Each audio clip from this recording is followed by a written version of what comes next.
Hello student, welcome to success sign. तो हम लोगों ने पिछले क्लास में क्या पढ़ा था?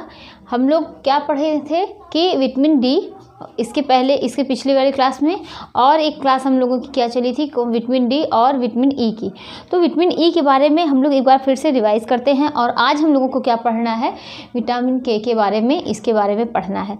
तो विटामिन ई के बारे में हम लोगों ने क्या पढ़ा था कि इसे किस किस नाम से हम लोग जानते हैं। इसका रासायनिक नाम क्या था? इसका रासायनिक नाम क्या था? टोकोफेरॉल। क्या था? टोकोफेरॉल। ठीक। और इसे क्या किस नाम से जानते थे? विटामिन ई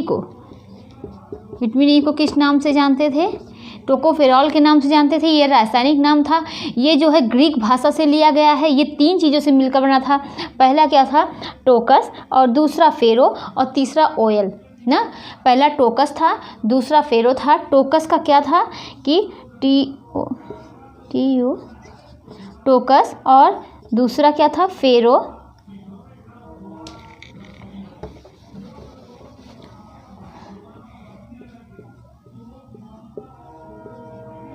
टोकस, फेरो और ओयल। तो ये टोकस, फेरो, ओयल ये ग्रीक भाषा से लिया गया है। टोकोफेरॉल, टोकस, फेरो ये 3 भाग में बटा हुआ है। कितने भागों में? 3 भागों में। टोकस का क्या अर्थ था? फेरो का क्या अर्थ था? और ओयल का क्या था? एल्कोहल। क्या है? एल्कोहल। और फेरो का अर्थ क्या था? संपन्न करना। संपन्न करना। और टोकस का क्या अर्थ था? कि शिशु जन्म। शिशु जन्म। ठीक। तो इससे क्या परिभाषित होता है कि टोकस, फेरो और ओयल यानी एल्कोहल, तीनों को अगर हम मिला दें तो हम कह सकते हैं कि विटामिन ई एक ऐसा एल्कोहलिक पदार्थ है। विटामिन ई क्या है? विटामिन ई एक ऐसा एल्कोहलिक पदार्थ है, ठीक, कि जिसका एक एल्कोहलिक पदार्थ है कि जिससे शिशु जन्म को संपन्न करने, शिशु जन्म को, यहाँ से देखिए इस तरीके से शिशु जन्म को संपन्न करने की क्षमता होती है। हमने क्या कहा कि विटामिन ई क्या है? एक ऐसा एल्कोहलिक पदार्थ है कि जिसमें शिशु जन्म को संपन्न करने की क्षमता होती है। ठीक। तो यही क्या है? विटामिन ई है। विटामिन ई को 3 भागों में, ये इसका रासायनिक नाम टोकोफेरॉल था, 3 भागों में बांटा गया है। टोकस, फेरो, ओयल यानी एल्कोहल। टोकस का अर्थ हुआ शिशु जन्म, फेरो का अर्थ हुआ संपन्न करना, और ओयल का एल्कोहल। कि विटामिन ई को हम कह सकते हैं, विटामिन ई एक ऐसा एल्कोहलिक पदार्थ है जिसमें शिशु जन्म को संपन्न करने की क्षमता होती है। और हमने क्या देखा था कि इसका रासायनिक नाम टोकोफेरॉल था, और इसे प्रजनन की क्षमता होती है, और इसे प्रजनन का विटामिन कहते हैं। इसे ब्यूटी विटामिन के नाम से जाना जाता है। और इसे किस नाम से जानते हैं? एंटीऑक्सीडेंट विटामिन के नाम से जानते हैं, क्योंकि एंटीऑक्सीडेंट विटामिन तीन होते हैं। कौन कौन से? एक ए, दूसरा सी और तीसरा ई। ये एक कार्बनिक पदार्थ है। क्या है? विटामिन ई एक कार्बनिक पदार्थ है, और एक कैसा न्यूट्रिएंट है? माइक्रोन्यूट्रिएंट है। ये माइक्रोन्यूट्रिएंट है।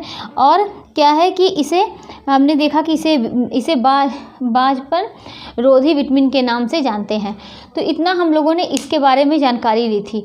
फिर उसके बाद क्या है कि इसकी प्राप्ति हमें कहाँ से होती है, इसके बारे में हम लोगों ने देखा था किससे प्राप्ति होती है, और इसकी ज़रूरत हमारे शरीर में कितनी होती है।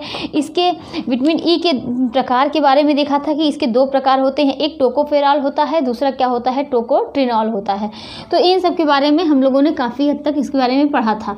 आज हम लोग क्या देखते हैं कि विटामिन के क्या होता है। क्या देखेंगे? विटामिन के क्या है? विटामिन के क्या है? इसको किस नाम से जानते हैं? इसका क्या है कि ये कैसा पदार्थ है? तो सबसे पहले शुरुआत कहाँ से करते हैं? यहीं से करते हैं कि विटामिन के कैसा न्यूट्रिएंट है, क्या मैक्रो है या माइक्रो है। तो विटामिन के कैसा विटामिन है? ये माइक्रो न्यूट्रिएंट है। माइक्रो ये क्या है, सूक्ष्म पोषक पदार्थ है, ठीक, सूक्ष्म पोषक तत्व है जिसकी मात्रा हमारे शरीर में कम मात्रा में आवश्यकता होती है विटामिन के की। और क्या होता है कि ये कैसा पदार्थ है, ये कार्बनिक पदार्थ है विटामिन के।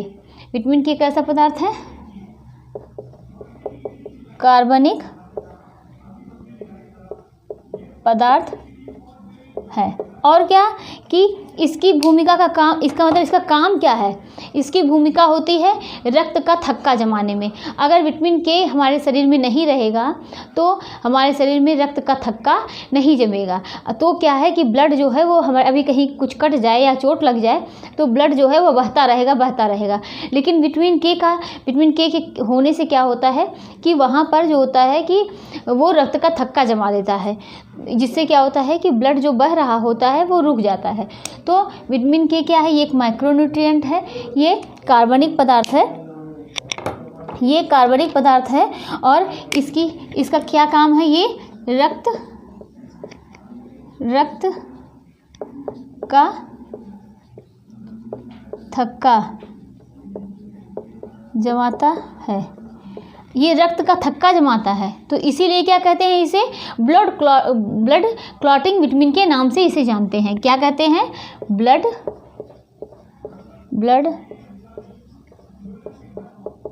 क्लॉटिंग विटामिन के नाम से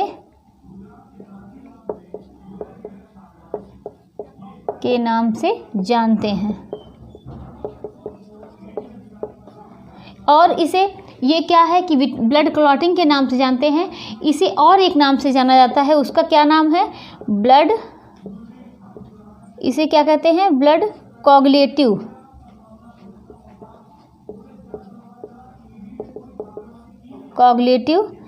विटामिन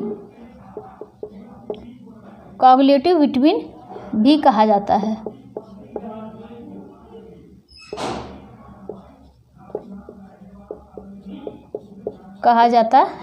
तो इसे ब्लड कोगुलेटिव विटामिन भी कहा जाता है। तो हम लोगों ने क्या समझा कि विटामिन के कैसा एक विटामिन है, ये माइक्रोन्यूट्रिएंट है। और क्या, ये कार्बनिक पदार्थ है। ये क्या करता है, रक्त का थक्का जमाता है। अगर हमारे शरीर में विटामिन के की कमी होगी तो क्या होगा कि इससे रक्त का थक्का नहीं जमेगा और ब्लड जो है वो बहता रहेगा। और दूसरा क्या है, इसे ब्लड क्लॉटिंग विटामिन के नाम से इसी वजह से इसको जानते हैं। और क्या कहते हैं, ब्लड कोगुलेटिव विटामिन की भी इसे कहा जाता है। और आगे देखते हैं, इसे एंटी हेमरेज विटामिन के नाम से जानते हैं। क्या कहते हैं, एंटी हेमरेज विटामिन के नाम से जानते हैं।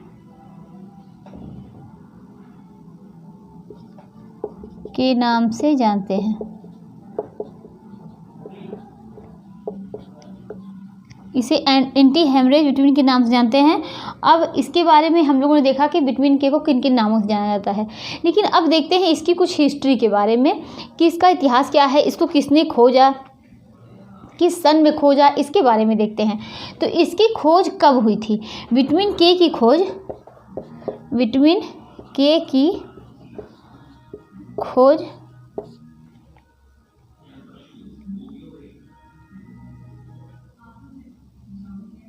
इसे क्या है कि इस विटामिन के की खोज कब हुई थी, विटामिन के की खोज 1933 में हुई थी। 1933 से 34 के मध्य इसकी खोज हुई थी। और किसने खोजा था, डॉक्टर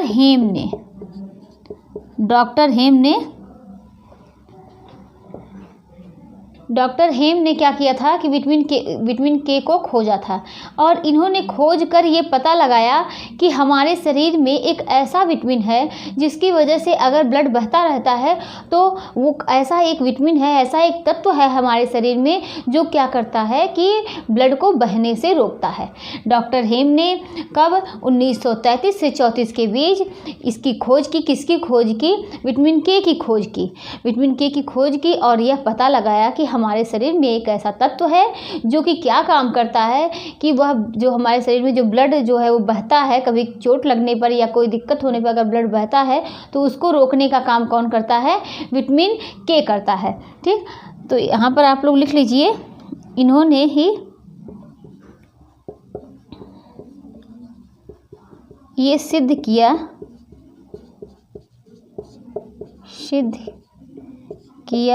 कि विटामिन के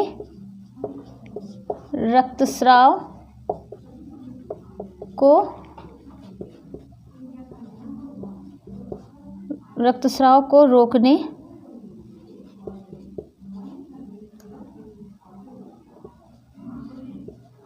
में मदद करता है।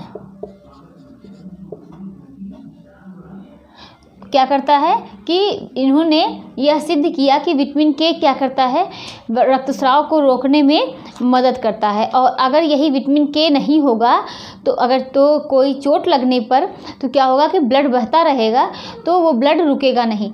और एक चीज़ देखते हैं कि विटामिन के का रासायनिक नाम क्या है। अभी तो हम लोगों ने मेन चीज़ें तो पढ़ी ही नहीं कि इसमें विटामिन के का रासायनिक नाम क्या होता है। विटामिन ई का रासायनिक नाम, बी का रासायनिक नाम, जो भी बी के जितने मेंबर हैं सबका रासायनिक नाम हम लोगों ने देखा। तो विटामिन के का रासायनिक नाम क्या है? नेफ्थोक्विनोन। क्या है? नेफ्थोक्विनोन।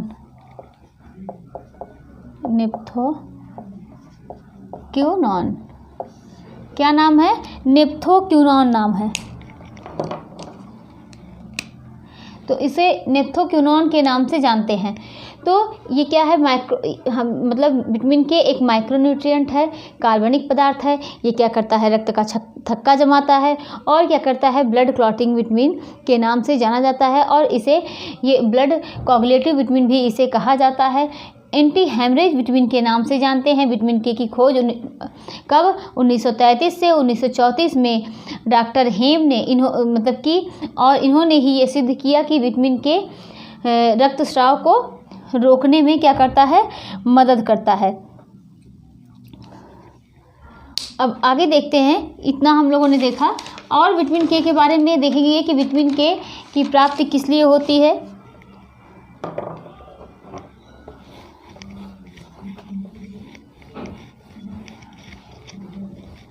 विटामिन के की विशेषताओं को देखते हैं। विटामिन के की विशेषताएं क्या हैं?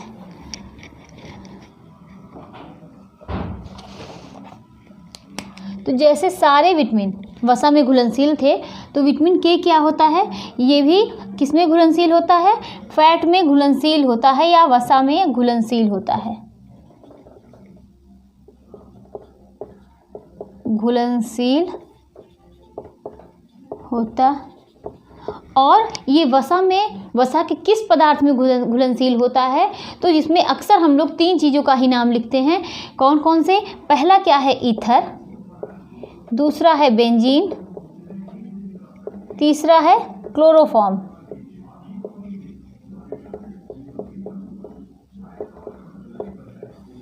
क्लोरोफॉर्म में ये घुलनशील है।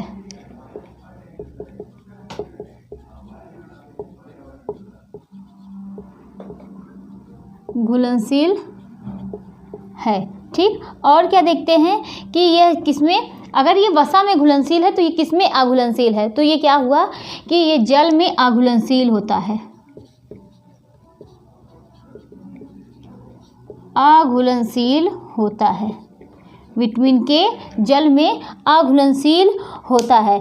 और इसका जो है कि अम्ल क्षार सूर्य के प्रकाश में ये क्या हो जाता है? नष्ट हो जाता है। किसमें किसमें? अम्ल में, क्षार में, और किसमें? सूर्य के प्रकाश में। सूर्य के प्रकाश में विटामिन के क्या होता है? नष्ट हो जाता है।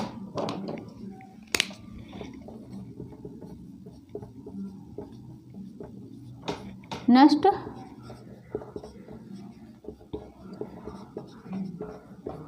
और इस पर किस चीज़ का प्रभाव नहीं पड़ता है? ताप का विटामिन के पर कोई प्रभाव नहीं पड़ता है। किसका? ताप का विटामिन के पर कोई प्रभाव नहीं पड़ता।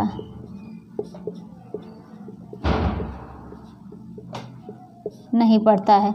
और क्या करता है? इसकी भूमिका क्या होती है? जैसा कि हमने शुरू में ही इसको देखा था कि ये रक्त का थक्का जमाने में सहायक या अपना योगदान देता है।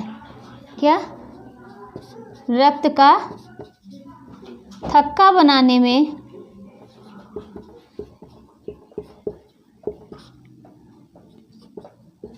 अपना महत्वपूर्ण योगदान देता है। और इसका रंग कैसा होता है? रंग जो होता है वो कैसा होता है? पीला होता है, पीला होता, इसका रंग कैसा होता है? पीला होता है। तो विटामिन के बारे में हम लोगों ने क्या देखा कि विटामिन के कैसा होता है? यह फैट में घुलनशील होता है, यानी वसा में घुलनशील होता है। वसा के ये किस मतलब कौन सा तत्व, कौन सा पदार्थ ऐसा है जिसमें ये घुलनशील होता है? तो वसा के ये ईथर, बेंजीन, क्लोरोफॉर्म में ये घुलनशील होता है। तो जब ये इसमें घुलनशील है तो किस में अघुलनशील होता है? ये जो है जल में अघुलनशील होता है। ठीक, और इस पर अम्ल क्षार सूर्य के प्रकाश का कोई प्रभाव, अम्ल क्षार सूर्य के प्रकाश में ये क्या होता है? विटामिन के नष्ट हो जाता है। ठीक, और क्या होता है कि इन सब का जो है, इन सब में वो उस मतलब विटामिन बी भी नष्ट हो रहा था। विटामिन बी तो बहुत तरीके से नष्ट हो रहे थे, छोटे छोटे टुकड़ों में काट देने पर। और क्या, अगर आप कोई मतलब सब्जी को छोटे छोटे टुकड़ों में काट रहे हैं तो नष्ट हो जाता है। उसे क्या कर रहे हैं कि पहले छील दे रहे हैं, उसके बाद धुल रहे हैं तो भी नष्ट हो जाता है। तो इस तरीके से हमने देखा कि ये धुलने पर नष्ट हो जाते हैं। ताप का विटामिन के पर कोई प्रभाव नहीं पड़ता है। ठीक, रक्त का थक्का बनाने में ये क्या करते हैं? अपना महत्वपूर्ण योगदान देते हैं। इसके बारे में तो आप लोग जानते ही होंगे। और इसका रंग कैसा होता है? रंग जो होता है वो पीला होता है। और इसमें क्या देखते हैं? इसका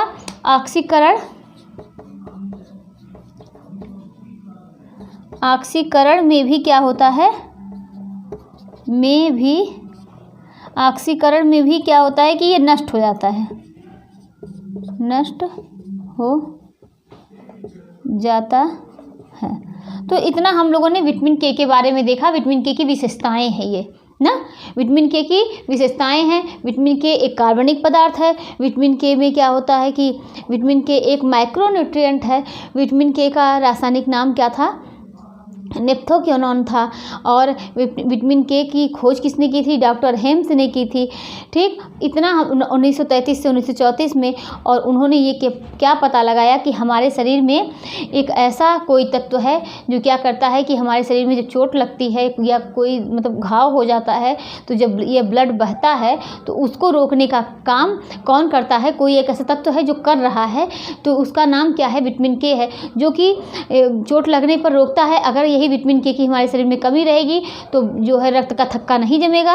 अच्छा, ये बताइए कि अगर ये विटामिन के ये ब्लड बह रहा है, ठीक, तो अगर ब्लड बह रहा है लगातार तो कौन सा हमारे शरीर में ऐसा तत्व बन रहा है कि जिससे लगातार ब्लड बहता रहता है? तो जिसको क्या बोलते हैं? हिपैरिन बोलते हैं, हिपैरिन बोलते हैं। ठीक, अभी हम इसको आगे डिटेल में पढ़ेंगे। तो क्या है? विटामिन के उसको रक्त का थक्का जमाने में सहायक होता है। और ये क्या ऑक्सीकरण में भी नष्ट हो जाता है। अब आगे देखते हैं कि विटामिन के प्रकार। तो अब क्या देखते हैं कि इसको हम लोग देखते हैं कि विटामिन के कितने प्रकार के होते हैं? 2 प्रकार के होते हैं। कौन कौन से? पहला क्या होता है? K1 होता है, दूसरा K2 होता है। और भी इसके प्रकार होते हैं, लेकिन पहले हम ये 2 मुख्य रूप पढ़ेंगे। कौन कौन से विटामिन के प्रकार?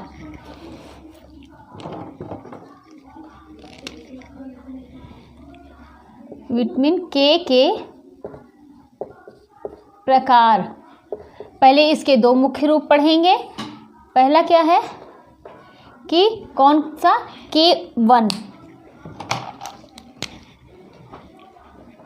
K1 और K2, इसके बारे में पढ़ेंगे। अब हम देखते हैं कि K1 को क्या कहा जाता है? इसे फाइलोक्विनोन के नाम से जाना जाता है। इसे फाइलोक्विनोन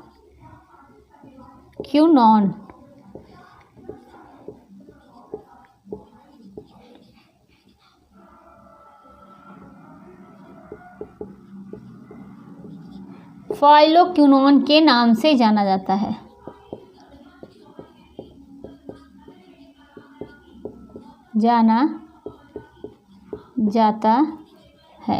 इसे फाइलोक्विनोन के नाम से जाना जाता है। और इसे फ्रेनक्विनोन के नाम से जाना जाता है। किसे? K2 को। इसे फ्रैन क्यूनॉन के नाम से जाना जाता है। इसकी प्राप्ति कहाँ से होती है? तो विटामिन K1 की प्राप्ति कहाँ से होती है? वानस्पतिक जगत से होती है। इसकी प्राप्ति वानस्पतिक जगत से होती है। और इसमें कौन सी चेन बनती है, यानी चेन को यानी श्रृंखला बोलते हैं। तो इसमें फाइटिन नाम की फाइटिन श्रृंखला क्या होती है? इसमें फाइटिन श्रृंखला होती है या बनती है। इसमें फाइटिन श्रृंखला, आप ब्रैकेट में चेन भी लिख सकते हैं, बनती है। जब इसकी प्राप्ति वानस्पतिक जगत से होती है तो K2 की प्राप्ति कहाँ से होती है? प्राणिज जगत से होती है। इसकी प्राप्ति प्राणिज जगत से होती है। ये क्या होता है कि विटामिन K का जो होता है बहुत अच्छा स्रोत होता है। क्या? सड़ी गली मछलियों में विटामिन K बहुत अच्छी मात्रा में पाया जाता है। तो इसका स्रोत क्या है? देखिए, ये हरी सब्जियों में विटामिन K1 जो होता है ये हरी सब्जियों में प्राप्त होता है, हरी सब्जियों में पाया जाता है ना। लेकिन ये क्या होता है? विटामिन K2 ये सड़ी गली मछलियों में पाया जाता है। सड़ी गली मछलियों में पाया जाता है। ठीक, तो ये क्या है कि यह सड़ी गली मछलियों में पाया जाता है। हमारे शरीर में क्या होते हैं? कुछ बैक्टीरिया होते हैं हमारे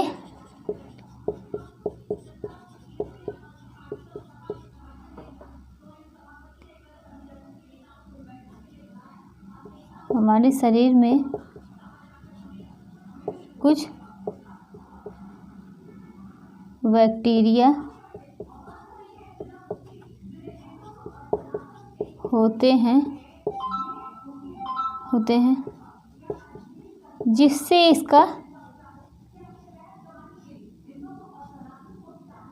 जिससे हमारे शरीर में कुछ बैक्टीरिया होते हैं। क्या होता है कि जिससे इसका निर्माण स्वतः हो जाता है।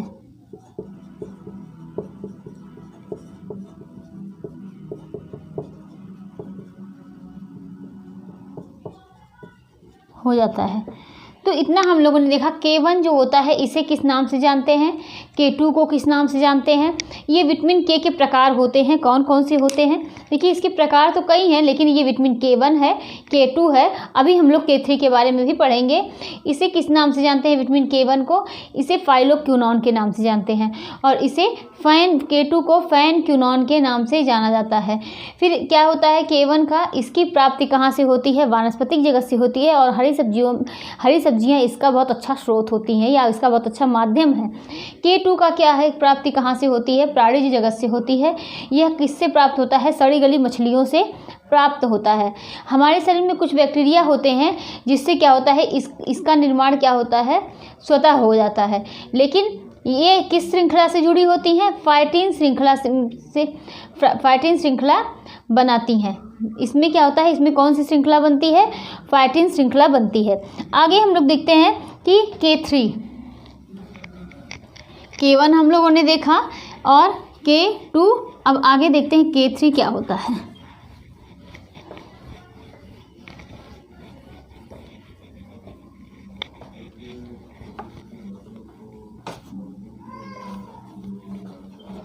इसे क्या होता है? इसे मेंडियार के नाम से जाना जाता है। K3 को किस नाम से जानते हैं?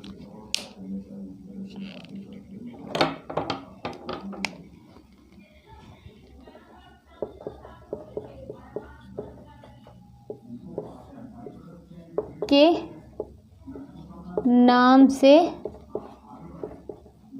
जानते हैं और इसे कहीं ना कहीं क्या होता है, मतलब लिया जाता है, ये स्वतः संश्लेषित हो जाता है, ये स्वतः ही संश्लेषित हो जाता है। मतलब इसको कहीं से नहीं लिया जाता है, इसको बाहर से लेने की ज़रूरत नहीं होती, इसे बाहर से लेने की ज़रूरत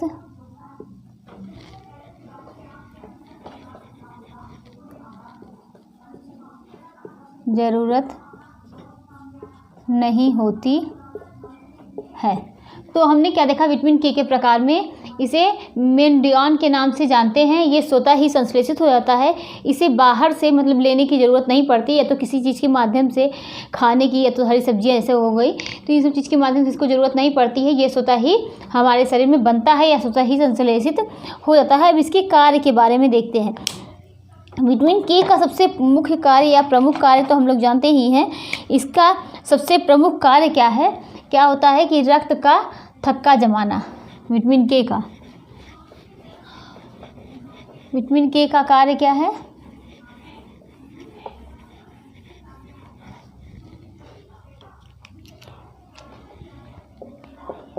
विटामिन के का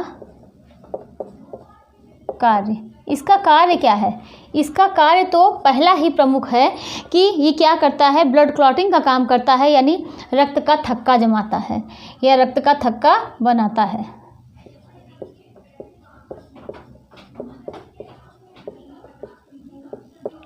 तो ये क्या करता है कि रक्त का थक्का जमाता है।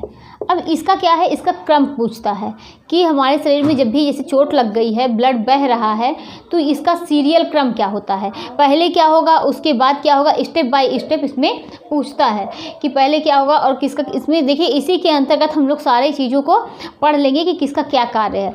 तो ये क्या करता है, रक्त का थक्का जमाता है। और देखते हैं कि विटामिन के ये रक्त का थक्का जमाता है। इसको देखिए हम डिटेल में भी एक शॉर्ट फॉर्म में भी बताएंगे और एक लॉन्ग में भी। लॉन्ग में पहले क्या है कि अपनी भाषा में अपने शब्द में लिखकर बताएंगे कि जिससे ये आसानी से समझ में आ जाए, और शॉर्ट में इसको शॉर्ट में भी लिख देंगे कि जिससे कम समय में इसको एक नज़र आप लोग देखेंगे तो याद हो जाएगा। इसको दोनों फॉर्म में हम लिख के समझाते हैं। ये क्या है कि विटामिन के का कार्य क्या है, ये रक्त का थक्का जमाता है। तो ये क्या करता है, सबसे पहले क्या होता है, सबसे पहले यहाँ से लिखते हैं,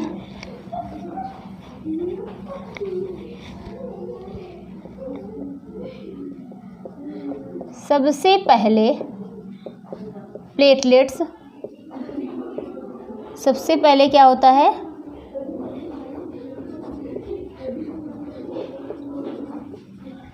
सबसे पहले प्लेटलेट्स का क्या होता है, प्लेटलेट्स का विघटन होता है, विघटन होता है। तो सबसे पहले प्लेटलेट्स का विघटन होता है, फिर इसके विघटन के बाद क्या होता है, जब प्लेटलेट्स का विघटन हुआ तो हमें क्या प्राप्त हुआ, तो हमें क्या प्राप्त होता है, क्या होता है कि थ्रोम्बोप्लास्टिन प्राप्त होता है। ठीक, क्या प्राप्त होता है, जब इसके विघटन के बाद तो सबसे पहले प्लेटलेट्स का विघटन होता है, विघटन के बाद क्या होता है कि इसके विघटन के बाद थ्रोम्बोप्लास्टिन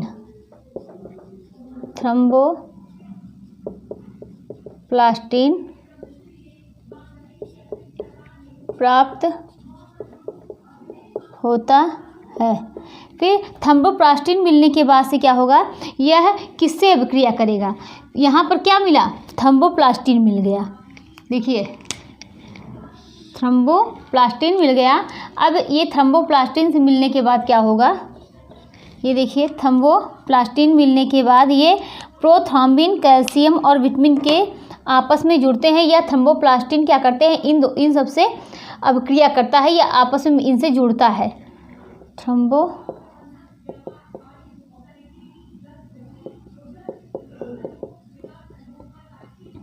थ्रोम्बोप्लास्टिन मिलने के बाद किससे किससे, हमने क्या बताया, मिलने के बाद क्या करता है, प्रोथ्राम्बिन,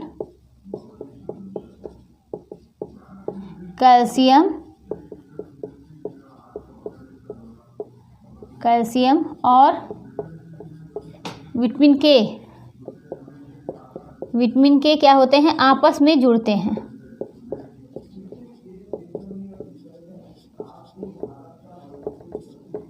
आपस में जुड़ते हैं और उसके बाद क्या होता है, ये जब ये तीनों आपस में जुड़ गए, कौन कौन जुड़ा, देखिए यहाँ पर कौन कौन जुड़ा, थ्रोम्बोप्लास्टिन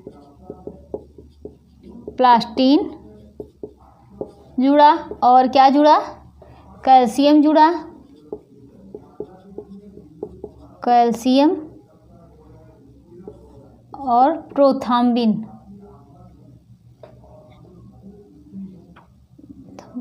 ये नहीं, थ्रोम्बोप्लास्टिन मिलने के बाद क्या होता है, थ्रोम्बोप्लास्टिन में कैल्शियम जुड़ा और प्रोथ्राम्बिन जुड़ा,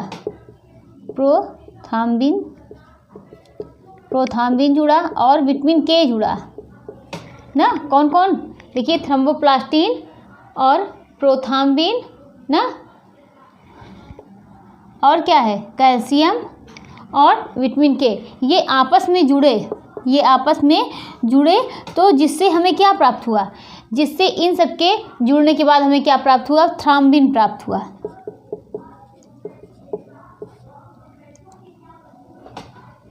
अब ये प्रोथ्राम्बिन क्या होता है, प्रोथ्राम्बिन क्या होता है, यह एक एंजाइम है जो क्या होता है, जो लीवर में बनता है, यहाँ लिख लीजिए, यह एक एंजाइम है जो लीवर में बनता है। ठीक, प्रोथ्राम्बिन क्या है, एक एंजाइम है जो कहाँ बन रहा है, हमारे लीवर में बन रहा है। तो हम लोगों ने क्या देखा कि विटामिन के कार्य में क्या देखा, पहले ये सबसे पहले क्या करता है, रक्त का थक्का बनाता है या रक्त का थक्का जमाता है। उसके बाद क्या हुआ, जब ये रक्त का थक्का जमा दिया तो इसकी ये प्रोसेस होता कैसे है, तो सबसे पहले क्या होता है कि प्लेटलेट्स का विघटन होता है और विघटन के बाद हमें क्या प्राप्त होता है, थ्रोम्बोप्लास्टिन प्राप्त होता है। फिर ये थ्रोम्बोप्लास्टिन क्या करता है कि किससे, ये थ्रोम्बोप्लास्टिन मिलने के बाद जब यहाँ से हमें ये प्राप्त हो गया तो ये प्रोथ्राम्बिन, कैल्शियम और विटामिन के आपस में जुड़ जाते हैं और हमें क्या प्राप्त होता है, थ्रोम्बिन प्राप्त होता है। ये प्रोथ्राम्बिन क्या है, ये एक एंजाइम है जो क्या होता है, लीवर में बनता है। तो इतना हम लोगों ने देखा। तो ये क्या हुआ कि ये लीवर में बनते हैं। उसके बाद देखते हैं जब थ्रोम्बिन बन रहा है, जब ये बन रहा है ना, क्या बन रहा है कि ये जब ये सब क्रियाएं हो रही हैं और थ्रोम्बिन बन रहा है, उसी समय हमने इसके पहले बताया था कि जब थ्रोम्बिन बन रहा है या बन रहा होता है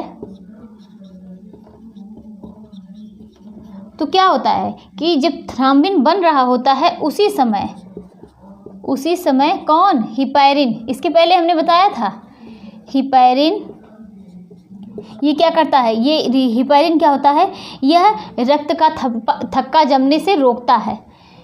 ये क्या करता है, ये है रक्त का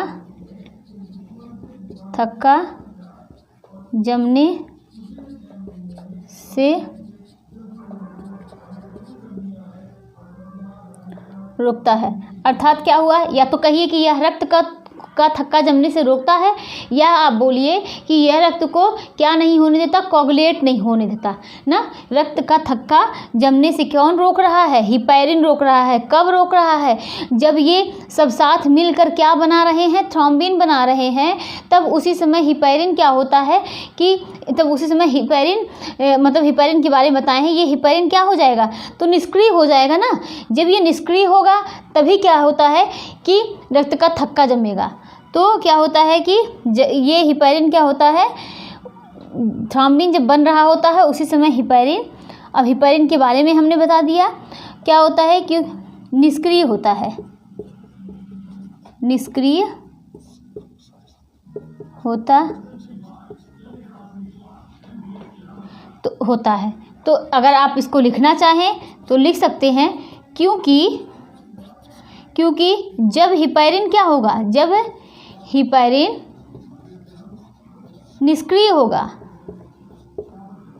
निष्क्रिय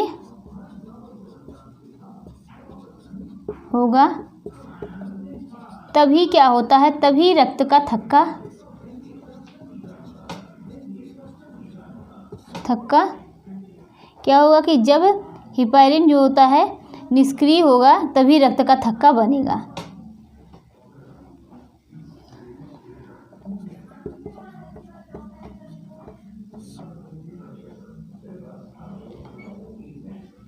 तो इतना हम लोगों ने देखा, ये अभी इतना हुआ। इसके आगे देखते हैं, अब जब ये निष्क्रिय हो गया और रक्त का थक्का बन रहा है, अब थ्रोम्बिन पर प्रक्रिया होगी। अब होगा कि अब थ्रोम्बिन पर प्रक्रिया होगी, और जब ये प्रक्रिया होगी तो क्या होगा कि थ्रोम्बिन किससे, फाइब्रिनोजन से मिलकर,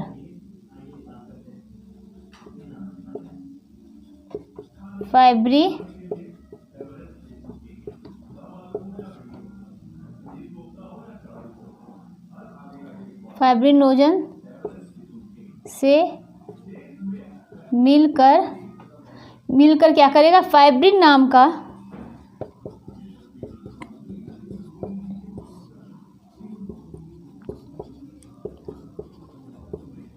धागे की संरचना बनाएगा।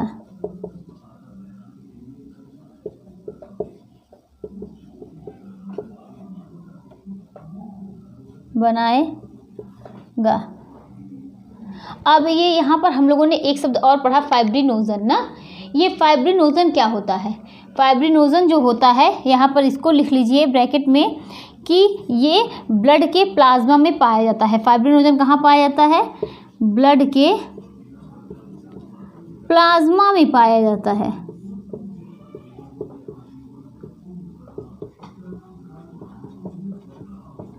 अब फाइब्रिन जो होता है क्या, अब फाइब्रिन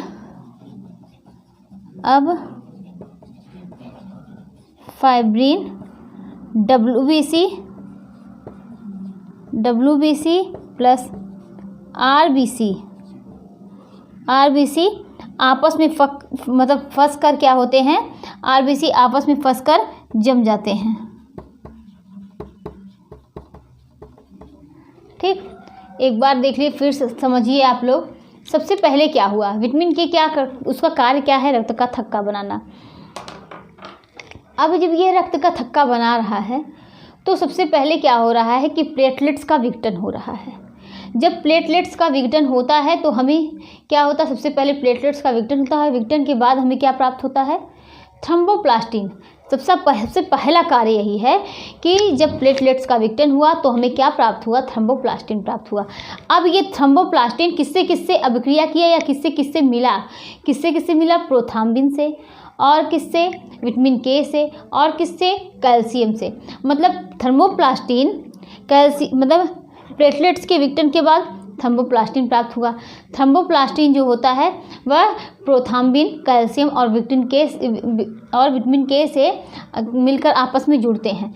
फिर जब ये सब आपस में जुड़े तो क्या प्राप्त हुआ, तो हम लोगों को प्राप्त हुआ, थ्रोम्बिन प्राप्त हुआ।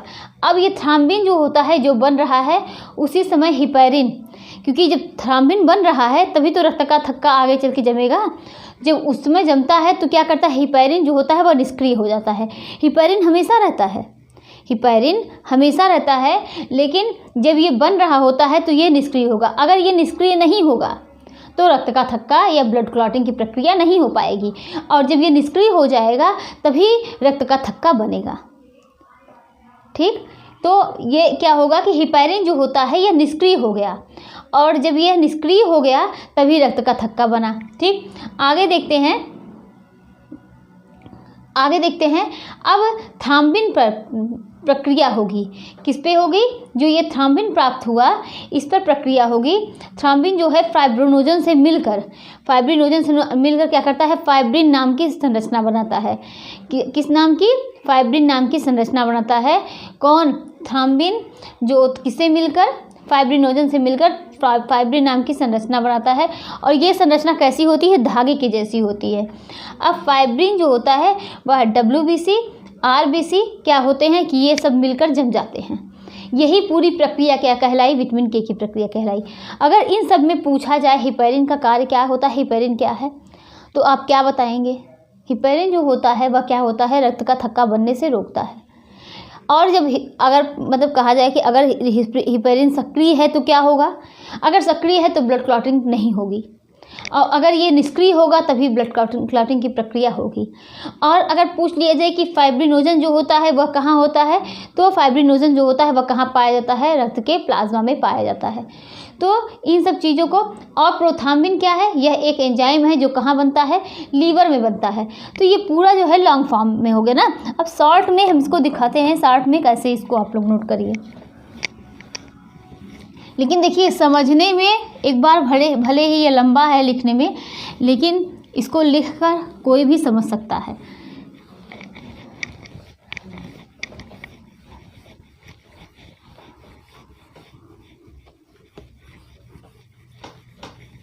आगे देखते हैं कि पहले हमने क्या बताया था। पहले प्लेटलेट्स का विघटन हुआ, प्लेटलेट्स का विघटन हुआ, और क्या प्राप्त हुआ हमको, थ्रोम्बोप्लास्टिन प्राप्त हुआ। क्या प्राप्त हुआ, थ्रोम्बोप्लास्टिन प्राप्त हुआ। अब जब ये थ्रोम्बोप्लास्टिन प्राप्त हुआ तो थ्रोम्बोप्लास्टिन किससे किससे मिलकर मतलब मिले, थ्रोम्बोप्लास्टिन ये पहला चरण है, दूसरा थ्रोम्बोप्लास्टिन प्लस कौन, प्लस प्रोथ्रोम्बिन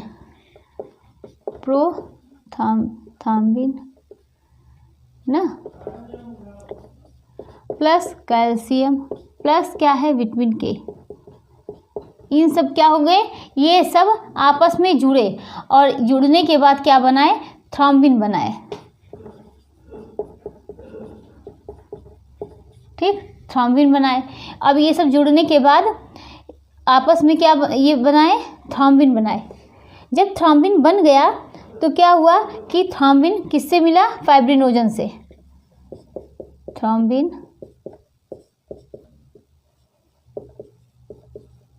फाइब्रिनोजन, अब क्या बना, अब फाइब्रिन बना। और यही फाइब्रिन कैसी संरचना है, धागे जैसी संरचना होती है, धागे जैसी संरचना। ये फाइब्रिन कैसी है, धागे जैसी संरचना है। फिर उसके बाद फाइब्रिन क्या हुआ, फाइब्रिन WBC RBC। फाइब्रिन जो होता है WBC RBC क्या होते हैं, आपस में फंस जाएंगे और क्या होंगे कि पपड़ी बन जाती है, जिससे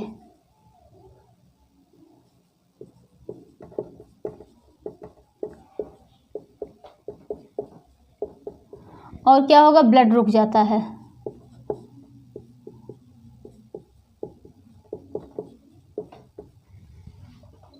तो इतना हम लोगों ने देखिए, ये शॉर्ट फॉर्म में हो गया। इतने में ही आप लोग समझ सकते हैं, जिसे समझने वाले इसमें में ही समझ सकते हैं। वो पूरा यहाँ से यहाँ तक लिखा गया था। तो वो अपने भाषा में लिखा गया था। इसको आप लोग किताबी भाषा में तो कहीं भी आप लिखा पा जाएंगे, लेकिन उस तरीका का लिखा कहीं नहीं पाएंगे। तो ये पूरा डिटेल में था। इसको आप शॉर्ट फॉर्म में लिख सकते हैं। इसको लिखने के लिए, समझने के लिए, कम समय के लिए अगर आप उसको पढ़े हैं, समझे हैं, तो एक नज़र इस पर डालेंगे तो आप लोगों को पिछला उतना लंबा पढ़ने की ज़रूरत नहीं पड़ेगी। तो ये क्या होता है, इतना हम लोगों ने देखा। अब आगे और देखते हैं इसमें विटामिन के बारे में। विटामिन के जो होता है वह कोएंजाइम के रूप में कार्य करता है।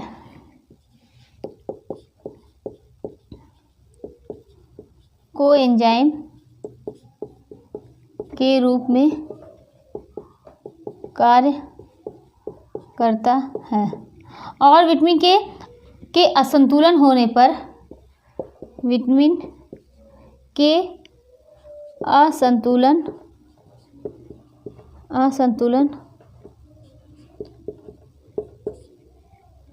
विटामिन के असंतुलन होने पर क्या आंतों में गड़बड़ी हो जाती है। अब आंतों में गड़बड़ी देखिए, ये डायरिया में भी होती है, तो आप लोग डायरिया लिखना चाहें तो लिख सकते हैं। आंतों में गड़बड़ी हो जाती है या देखने को मिलती है। अब ये देखिए, गर्भावस्था में या प्रेगनेंसी में, गर्भावस्था में विटामिन के की कमी होने पर क्या होता है कि शिशु को रक्तस्राव होने लगता है।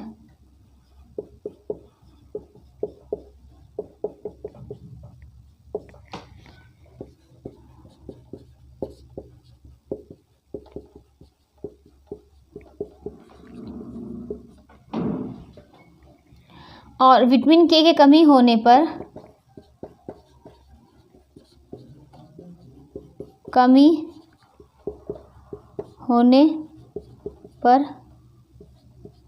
रक्त में प्रोथ्राम्बिन की मात्रा घट जाती है।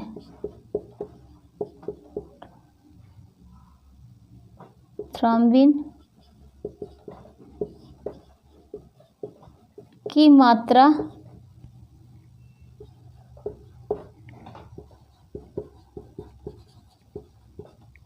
और जब मात्रा घट रही है तो इसे आप बताइए कि विटामिन के कमी होने पर प्रोथ्राम्बिन की मात्रा घट रही है, और जब घट रही है तो इसे हाइपो बोलेंगे कि हाइपर बोलेंगे। अगर मात्रा घट रही है तो ये क्या कहलाएगा, हाइपो कहलाएगा, हाइपोथ्रोम्बिन। यही क्या कहलाता है, हाइपोथ्रोम्बिन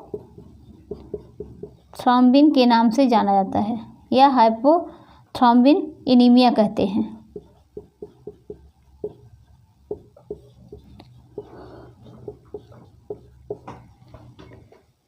ये इतना हम लोगों ने विटामिन के बारे में, इसके क्या कार्य हैं उसके बारे में हम लोगों ने देखा कि ये विटामिन के पूरा ब्लड का थक्का जमाने में ये सहायक हो रहा है। विटामिन के का क्या होता है, सबसे पहले प्लेटलेट्स का विघटन हो रहा है, हमें क्या प्राप्त होता है, थ्रोम्बोप्लास्टिन प्राप्त होता है। जब यही थ्रोम्बोप्लास्टिन प्राप्त होता है तो ये प्रोथ्राम्बिन के साथ किससे मिलता है, प्रोथ्राम्बिन के साथ, कैल्शियम के साथ, और ये प्रोथ्राम्बिन के साथ, कैल्शियम के साथ, विटामिन के साथ मिलकर क्या बनाते हैं, थ्रोम्बिन बनाते हैं। यही थ्रोम्बिन जो होता है फाइब्रिनोजन के साथ मिलकर क्या बनाते हैं, फाइब्रिन बनाते हैं। और फाइब्रिन कैसी संरचना होती है, धागे जैसी संरचना होती है। और यहीं पर जब ये सब प्रक्रिया हो रही है तो यहीं पर हिपैरिन जो होता है निष्क्रिय हो जाता है। अगर वो सक्रिय रहेगा तो ब्लड क्लॉटिंग की प्रक्रिया नहीं होगी। हिपैरिन का काम क्या होता है कि वह रक्त का थक्का बनने से रोकता है। फिर उसके बाद फाइब्रिन जो होता है, फाइब्रिन हमें प्राप्त हुआ। फाइब्रिन जो होता है WBC RBC के साथ मिलकर वह वहाँ पर पपड़ी की तरह जमा देती है, जिससे ब्लड रुक जाता है। ठीक, इतना हम लोगों ने देखा। फिर विटामिन के कोएंजाइम के रूप में कार्य करता है। विटामिन के असंतुलन होने पर क्या होती है, आंतों में गड़बड़ी हो जाती है, जिसे बोलते हैं डायरिया बोलते हैं। गर्भावस्था में विटामिन के की कमी होने पर शिशु को रक्तस्राव होने लगता है। विटामिन के की कमी होने पर क्या होता है, प्रोथ्राम्बिन की मात्रा घट जाती है। यही प्रोथ्राम्बिन जो क्या कहलाता है, हाइपोथ्रोम्बिन के नाम से जाना जाता है। अब विटामिन के की कमी देखते हैं। जितने इसके कार्य हैं, अगर विटामिन के शरीर में ना रहे तो क्या कार्य में बाधा नहीं पहुंचेगी, वो कार्य ही नहीं हो पाएगा विटामिन के की कमी होने पर। विटामिन के की कमी होने पर वो कार्य नहीं होगा। सबसे पहले देखिए हमने बताया कि हाइपोथ्रोम्बिन हो रहा था, तो विटामिन के नहीं रहेगा तो हाइपोथ्रोम्बिन एनीमिया हो जाएगा और अंत में पेशियों में रक्तस्राव देखने को मिलेगा। क्या होगा? कमी।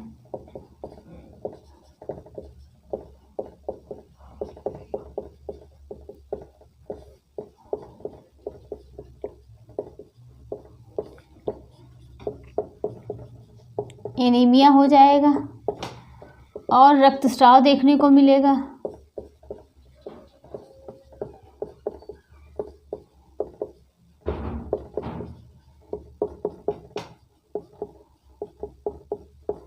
और रक्तस्राव देखने को मिला और क्या होगा?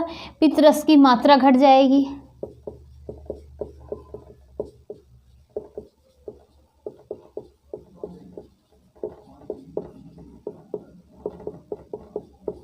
और क्या होगा कि पीलिया देखने को मिलेगा।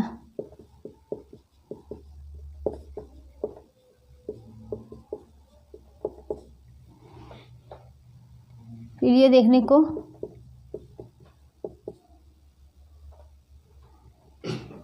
मिलेगा।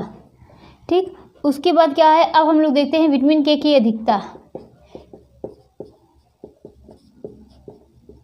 अधिकता से क्या हो रहा है। जब विटामिन के की अधिकता है तो क्या सबसे पहले क्या होगा? अपरिपक्व शिशु का जन्म देखने को मिलेगा।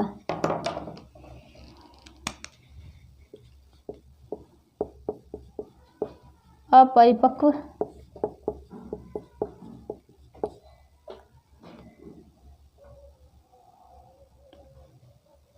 शिशु का जन्म। और क्या? हीमोसाइटिक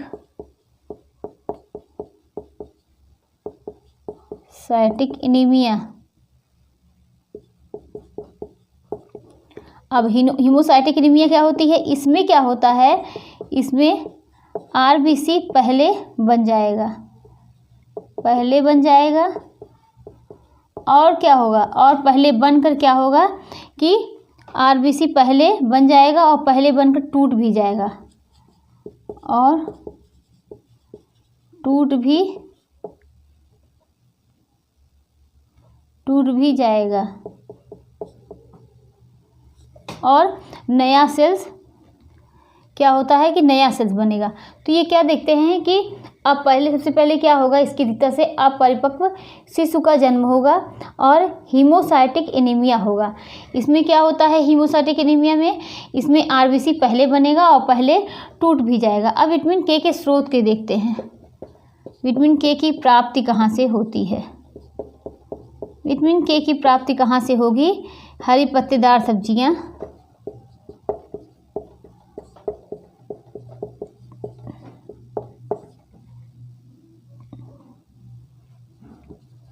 लहसुन, बंद गोभी। और ये कहाँ संग्रहित होगा? लीवर में, लेकिन बहुत थोड़ी मात्रा में संग्रहित। कहाँ? लीवर में थोड़ी मात्रा में।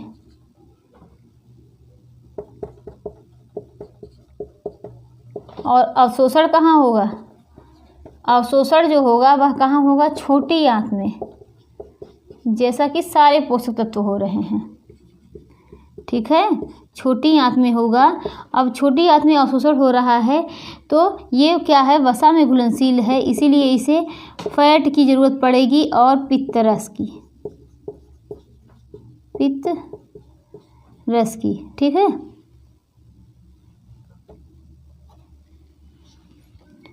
तो ये सब पूरा क्या है?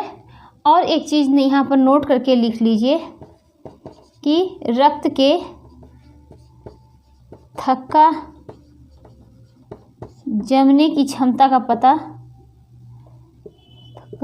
जमने की क्षमता का पता लगाने वाला टेस्ट। कौन सा इसका टेस्ट है? प्रोथ्राम्बिन है। ठीक है।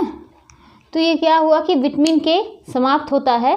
विटामिन के बारे में हम लोगों ने देखा कि इसकी अधिकता से क्या होता है, इसकी कमी से क्या होता है, हाइपोप्रोथाम्बिन एनीमिया क्या होता है, इसके बारे में देखा कि जब हाइपोप्रोथाम्बिन एनीमिया हो जाएगा और रक्तस्राव जो होता देखने को मिलेगा, हाइपोप्रोथाम्बिन एनीमिया क्या होता है इसके बारे में हम लोगों ने देखा। और देखा विटामिन के की प्राप्ति कहाँ से हो रही है, हरी पत्तेदार सब्जियां, लहसुन, बंद गोभी। संग्रहित कहाँ होता है, लीवर में होता है। और क्या कि अवशोषण जो होता है छोटी आंत में होता है अवशोषित, लेकिन ये वसा में घुलनशील है, इसीलिए फैट और पित्त की ज़रूरत पड़ेगी। और क्या करते हैं, रक्त का थक्का जमने की क्षमता का पता लगाने के लिए टेस्ट होता है जिसको क्या बोलते हैं, प्रोथ्राम्बिन के नाम से जानते हैं। तो ये क्या पूरा विटामिन के का चैप्टर ये कंप्लीट होता है। अब हम लोग नेक्स्ट डे हम लोग क्या पढ़ेंगे, मिनरल्स स्टार्ट करेंगे। पूरा विटामिन समाप्त हो गया। नेक्स्ट डे हम लोग क्या पढ़ेंगे, मिनरल्स।